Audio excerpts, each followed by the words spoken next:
Fui visitar minha namorada e a família dela em Lawrence durante as férias. O pai dela gosta de explorar e os pais dela são notívagos. Então, uma noite, decidimos todos ir ao cemitério de Stu, que ficava a cerca de 20 minutos da casa dela.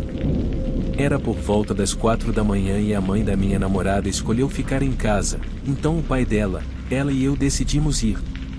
Quando chegamos, estacionamos perto de uma igreja, em frente ao cemitério. Eu estava me sentindo um pouco assustado porque o pai dela tinha nos contado que a cidade não permite que pessoas de fora entrem no cemitério, e geralmente há um policial lá para impedir que as pessoas entrem. Mas dessa vez não havia nenhum. Quando saímos do carro, estava tão quieto, quase como se o ar estivesse pesado e impedindo o vento. Saímos do carro e atravessamos a rua. Enquanto passávamos pelas sepulturas, notamos uma árvore morta, sozinha, em uma curva que nos levava a uma colina. No topo da colina, restavam apenas ruínas de uma igreja que costumava estar lá. Minha namorada me disse que a cidade destruiu a igreja nos anos 90 porque muitas pessoas vinham e a danificavam, especialmente no Halloween. Segundo uma história local, se você jogasse uma garrafa de vidro na parede traseira da igreja e ela não quebrasse, Satanás viria e te levaria para o inferno. Os restos da igreja ainda estavam lá. Andamos por aí e até movemos algumas coisas para ver se encontrávamos algo interessante. Infelizmente, não encontramos nada, exceto alguns arranhões estranhos em algumas das pedras. Parecia que não tinha sido feito por um animal, mas poderia ter sido crianças brincando. Procuramos por mais 20 a 30 minutos e então fomos para trás da igreja, em direção às árvores mortas. Caminhamos ao redor de alguns arbustos na beirada, e como estava tão quieto, podíamos ouvir um carro vindo de alguns quilômetros de distância. Desligamos nossas lanternas para garantir que ninguém pudesse nos ver. Então minha namorada encontrou uma garrafa de vidro perto da beirada da igreja, apenas deitada na grama. Era uma garrafa de vidro vazia. Quando ela viu que eu estava prestes a me abaixar e pegar a garrafa, ela depois me disse que não podia acreditar que eu tocaria na garrafa de vidro. O pai dela estava do meu lado, iluminando a garrafa com uma lanterna. Assim que a toquei, ouvimos um som estranho. Parecia gás ou efervescência, mesmo que a garrafa estivesse vazia. O som parecia vir de cerca de 15 pés de distância, em direção ao fundo dos escombros. Imediatamente, o pai dela e eu iluminamos com nossas lanternas em direção ao barulho, mas não vimos nada. Cerca de 3 segundos depois da efervescência, ouvimos um som estranho de gargarejo e algum tipo de clique. Parecia um animal, mas não um que eu reconhecesse. O pai dela, que tinha vivido no Kansas a vida toda, disse que nunca tinha ouvido um som como aquele antes. O que era estranho era que, se fosse um animal, deveria estar assustado ou acordado antes, porque estávamos fazendo barulho e andando por um tempo. Nunca descobrimos de onde vinha o som. Finalmente, larguei a garrafa e tirei algumas fotos. Quando olhei para essas fotos, vi algo como um rosto estranho em uma delas, no fundo. Sentindo-me bastante assustado, voltamos para o carro. Quando chegamos, notamos que as luzes estavam acesas dentro dele. Era a única luz na escuridão enquanto nos aproximávamos de longe. Quando chegamos lá, verificamos todas as portas e estavam todas trancadas e fechadas. Pensei que talvez um de nós tivesse deixado a porta aberta, então entrei no carro e desliguei a luz. Nenhum de nós se lembrava de ter ligado as luzes quando saímos. Na verdade, lembrávamos de tê-las desligado porque o pai da minha namorada estava trocando as baterias de uma das lanternas antes de irmos ao cemitério de Stu.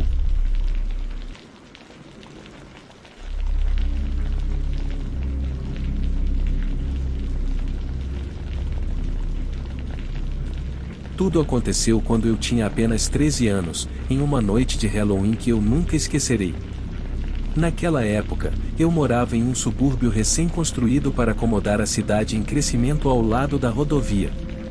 As coisas mudaram muito desde então, mas é engraçado como você pode notar isso principalmente no cemitério, que ficava um pouco fora da estrada principal e costumava estar na periferia da cidade.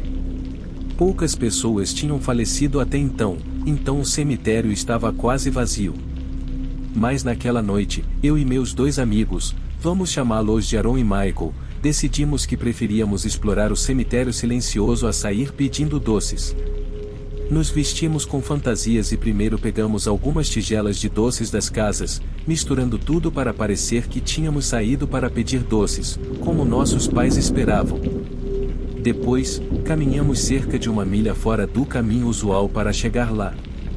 Tivemos que escalar uma cerca ao redor de um grande lago usado para drenar a água da rodovia. Então, caminhamos pela beira do lago e escalamos outra cerca para entrar no cemitério. Estava muito escuro, então achamos que ninguém nos veria, mas não percebemos que alguém estava nos seguindo. O lugar estava super vazio e meio assustador.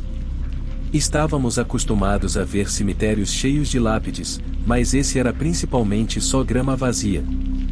Ficamos entediados depois de um tempo, mas não queríamos voltar para casa ainda, então nos sentamos contra algumas lápides, tomando cuidado para não nos sentarmos em cima de nenhum túmulo. Estávamos apenas sentados lá, agindo como crianças normais por um momento, quando de repente ouvimos o que parecia ser alguém atrás de nós. Todos ficamos assustados e nos viramos, mas não havia nada lá, apenas lápides. O lamento continuava e então começou a dizer nossos nomes. Achamos que éramos os únicos lá, então talvez fosse um fantasma zangado conosco por estarmos invadindo. Nos aproximamos cautelosamente do som, dando passos pequenos e assustados, esperando encontrar alguém escondido atrás de uma lápide, pregando uma peça em nós.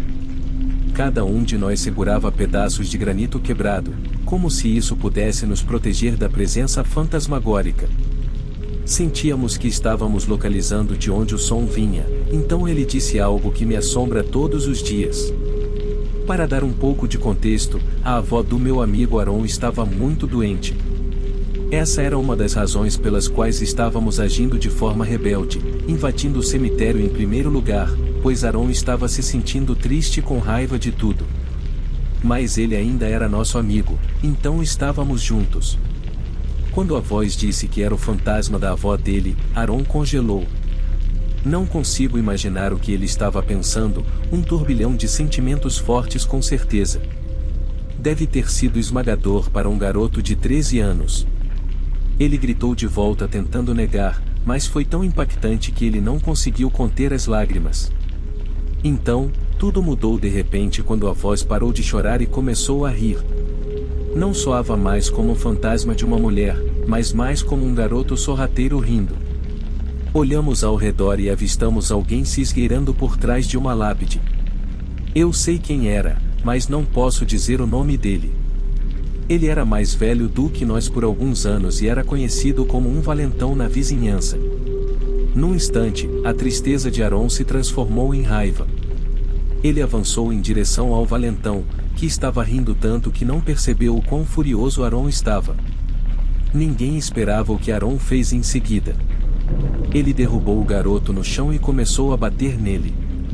Michael e eu nos sentimos da mesma maneira, odiando como aquele garoto nos intimidava, então não impedimos Aaron. Pensamos que isso poderia ensinar-lhe uma lição, mas não percebemos até que fosse tarde demais que Aaron não estava apenas batendo no garoto com as mãos, mas com o pedaço de lápide que ele tinha pego antes. Michael e eu nos entreolhamos nervosamente, percebendo que aquilo tinha ido longe demais. Sabíamos que tínhamos que parar, então corremos até Aaron e o puxamos para longe do valentão. Aaron se acalmou e começou a entender o que havia feito. Ele se afastou de nós, mas depois entrou em pânico e correu de volta, tentando acordar o garoto sacudindo-o e gritando seu nome. Michael ligou para o 911 e contou o que aconteceu. Em 10 minutos, a polícia e os paramédicos chegaram. Eles verificaram e nos disseram que ele estava inconsciente, mas em condições bem graves.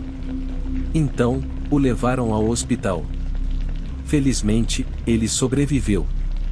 O médico disse que se Michael não tivesse chamado o 911, as coisas poderiam ter piorado.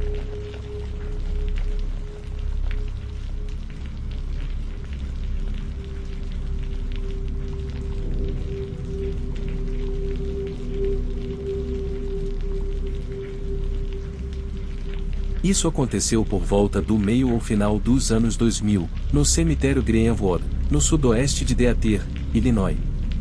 Este cemitério é considerado um dos lugares mais assustadores do meio-oeste. Ele começou como um campo de enterro e depois se tornou uma vala comum para soldados durante a Guerra Civil. Também esteve relacionado a algumas atividades de culto naquela época. Uma grande enchente lavou muitos túmulos há muito tempo. Minha irmã Célia sempre se interessou por coisas assustadoras. Isso causou alguns problemas para ela, pois foi criada pelos nossos bisavós, que eram muito gentis, mas também muito religiosos. Ela se mudou para Decatur, que estava se tornando um lugar cheio de crimes, muito parecido com o que é hoje. Já estava bem caótico. Na nova casa dela, havia um quarto de porão assustador com terra no chão. O proprietário anterior, um homem idoso, havia falecido, e a mãe dela tinha visitado a casa antes. Ela mencionou que tudo parecia muito escuro, como se tivesse sido queimado, então já havia uma vibe estranha na casa. Célia, minha irmã, estava se sentindo deprimida por causa dos problemas da vida e financeiros. Como uma espécie de fuga, ela começou a fazer caçadas de fantasmas com os amigos. Não vou me preocupar em contar os nomes deles, porque ser preguiçoso é divertido. Eles costumavam ir ao cemitério Greenwood. De certa forma, era um lugar seguro para Célia de um jeito estranho. Ela ia lá à meia-noite com seu cachorro Brutus, que ainda estava vivo e era um ótimo cão. Eles não experimentaram nada muito assustador, apenas alguns ruídos estranhos de vez em quando. Então, uma noite, quando ela foi com os amigos, as coisas ficaram realmente selvagens. Na primeira vez que foram, tiraram muitas fotos. Um deles foi até um poste de luz e disse: "Se há alguém aqui conosco, bata de volta." Ele bateu no poste, mas nada aconteceu. Pouco tempo depois, ouviram duas batidas muito altas. Eles se viraram para olhar, mas não viram nada. De repente, todos sentiram como se o tempo tivesse parado. Parecia que algo fez com que virassem a cabeça para uma estrada de cascalho do outro lado de uma cerca. Assim que se viraram, todos viram duas formas escuras correndo pela estrada, mas essas coisas não faziam nenhum barulho, não respiravam e pareciam nuvens enevoadas, como em filmes de terror. Todos se sentiram congelados, incapazes de se mover, até que os cães passaram. Então, correram de volta para o carro por uma milha inteira. Mais tarde, Célia pesquisou e descobriu que outras pessoas também tinham visto esses cães antes, mas aparentemente era algo raro. As fotos que tiraram estavam cheias de orbes coloridos de todos os tamanhos, mas nunca fizeram cópias. Depois de algum tempo, reuniram coragem para voltar e foram para a parte mais assustadora do cemitério, chamada Ells Hollow.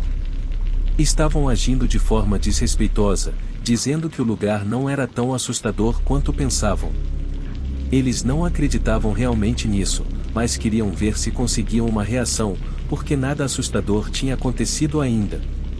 E então, do nada, ouviram um grito realmente assustador vindo do céu, como uma mulher sendo despedaçada. Decidiram sair novamente e voltaram para os carros.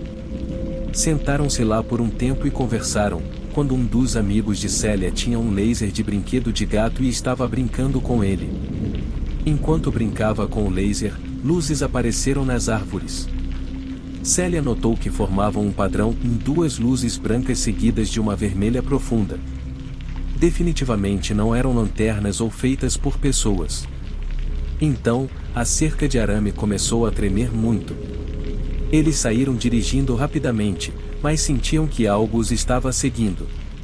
Quando chegaram em casa, tudo parecia bem, até encontrarem algo estranho no armário e frequentemente ouvirem arranhões e rosnados vindos de dentro. Depois da experiência em Greenwood, Brutus, o cachorro, sempre parecia assustado na casa. Além disso, algumas portas no porão se abriam sozinhas, especialmente a que ficava perto do quarto de terra. Frequentemente havia sons de passos vindos de diferentes quartos, especialmente quando alguém estava sozinho. As pessoas ouviam seus nomes sendo chamados enquanto tomavam banho, especialmente Célia.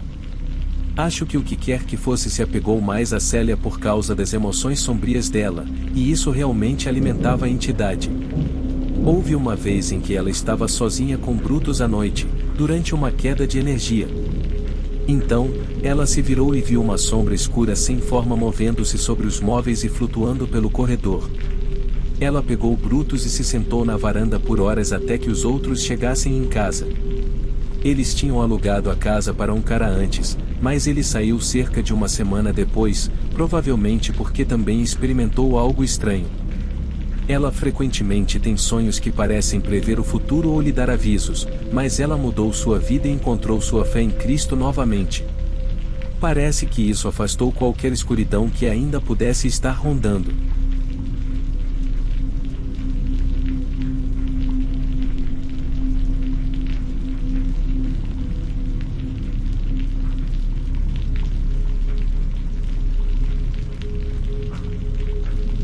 Eu me lembro de trabalhar como segurança noturno em um cemitério por cerca de 2 semanas. Não era algo que eu queria fazer como segurança, mas não tive escolha na época.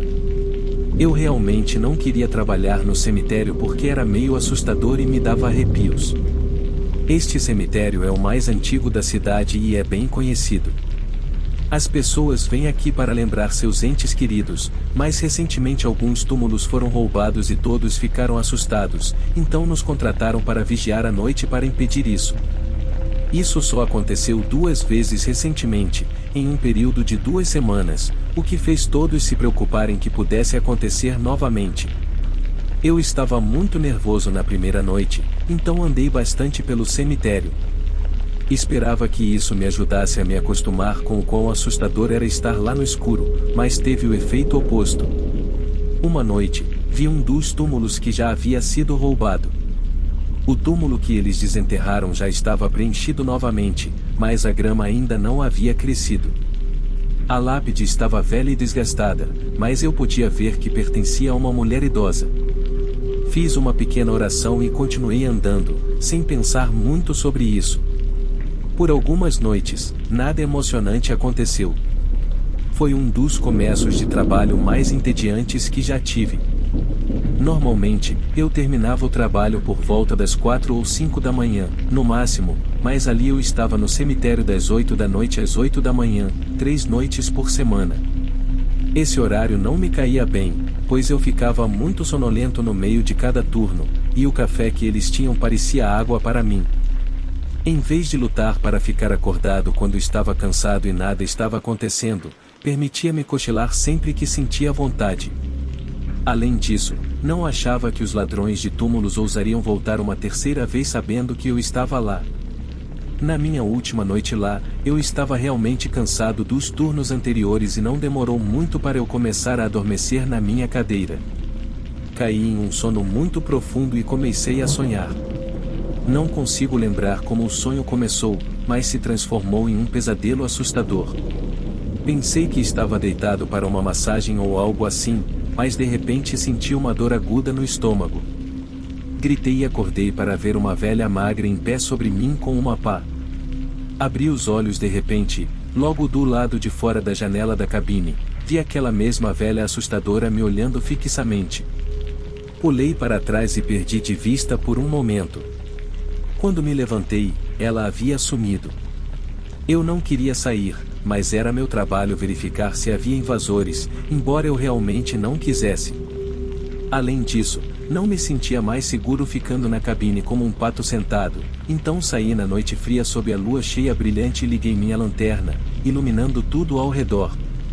No começo, não vi ninguém, mas depois fiquei assustado quando notei uma figura estranha parada nos fundos da propriedade, perto das árvores. Gritei para ela, mas não disse nada. Tive que desviar o olhar por um momento porque ouvi alguns ruídos nos arbustos atrás de mim. Felizmente, era apenas um gambá que se assustou e correu embora. Isso fez sentido e me acalmou um pouco, mas ainda estava curioso sobre aquela figura estranha perto das árvores. Quando olhei de volta, não podia acreditar como uma velha frágil poderia se mover tão rápido, mas fui até onde a vi pela última vez sem realmente pensar. Tive que atravessar todo o cemitério para chegar aos fundos da propriedade. Pelo caminho, parecia que todos os animais da floresta estavam agindo de forma louca. Ouvi muitos pássaros voando das árvores de uma vez, então uma coruja fez um daqueles gritos altos que elas fazem. Até alguns coiotes ao longe estavam agindo de forma estranha. Parecia que a própria natureza estava me dizendo para não continuar, mas no fundo, eu temia que, se parasse de andar, algo ruim pudesse acontecer.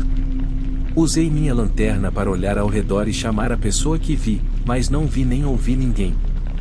De repente, todos os ruídos na floresta pararam e tudo ficou quieto. Até os insetos pararam de fazer barulho. Eu estava confuso e comecei a me virar, mas então percebi que estava parado bem em cima de um dos túmulos que havia sido roubado. Do nada, senti as mãos de alguém apertando meu pescoço com força e chutaram meus pés, me derrubando. Não conseguia ver quem era, mas eram realmente fortes.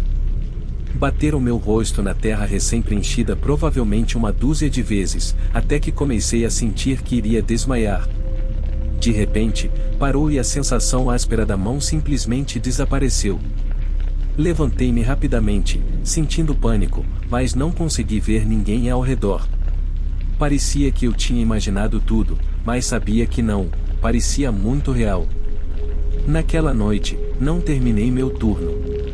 Corri para o meu carro, sentindo medo, e larguei o emprego ali mesmo. Este evento ficou comigo desde então. Ao longo dos anos, descobri o que isso significava.